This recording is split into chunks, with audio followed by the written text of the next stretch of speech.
কিভাবে মৃত্যু হলো রাহুলের? কেনই বা সেখানে ছিল না কোনো সুরক্ষার ব্যবস্থা? কেনই বা বাকি আর্টিস্টরা ফিরে এলেও রাহুল এবং শ্বেতা সেখানেই রয়ে গেল?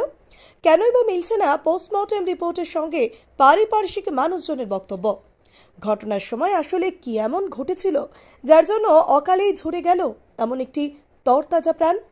প্রশ্ন অনেক ভিড় করছে সকলের মাথায়, কিন্তু উত্তর অজানা। তাই এবার প্রযোজনা সংস্থার বিরুদ্ধে কড়া পদক্ষেপ নেওয়ার পথে অভিনেত্রী প্রিয়াঙ্কা সরকার। লীনা গঙ্গোপাধ্যায়ের প্রযোজনা সংস্থা ম্যাজিক মোমেন্টসের বিরুদ্ধে এফআইআর করতে চলেছেন প্রিয়াঙ্কা সরকার। বিচারের দাবিতে সরব গোটা ইন্ডাস্ট্রি।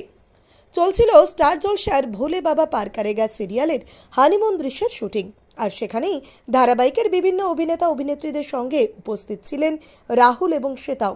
চলছিল সমুদ্রের পাড়ে দাঁড়িয়ে তাদের শুটিংয়ের দৃশ্য।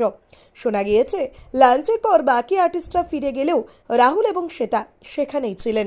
জলে ডুবে যাওয়ার একটি দৃশ্যে শুটিং করার জন্য রাহুল এবং শ্বেতা দুজনেই নাকি জলে নেমেছিলেন, আর তারপর শ্বেতা ডুবে যাচ্ছে দেখে তাকে বাঁচাতে গিয়ে রাহুল এগিয়ে যান। প্রথমে শ্বেতাকে বাঁচানো হয় এবং তারপর রাহুলকে জল থেকে তুলে তার পেট থেকে জল বার করার পরে হাসপাতাল নিয়ে যাওয়ার পথে মৃত্যু হয় রাহুলের এভাবে অসময় মর্মান্তিক মৃত্যুর ঘটনায় নাড়া দিয়েছে অনেকগুলো প্রশ্ন।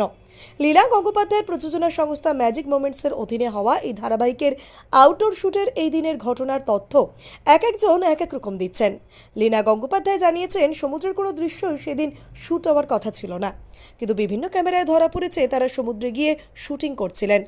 এমনকি পরে জানা যায় এই জলে নেমে শুটিংয়ের জন্য কোনো পুলিশি পারমিশন নেওয়া ছিল না তাদের, এমনকি মেরিন পুলিশদের থেকেও কোনো অনুমতি দেওয়া হয়নি। বিভিন্ন আর্টিস্ট এই ঘটনার পূর্ণাঙ্গ তদন্তের দাবি করার পর এবার শোনা গিয়েছে অভিনেত্রী তথা প্রয়াত অভিনেতা রাহুল ব্যানার্জির স্ত্রী প্রিয়াঙ্কা সরকার এবার এই প্রযোজনা সংস্থার বিরুদ্ধে এফআইআর করতে চলেছেন।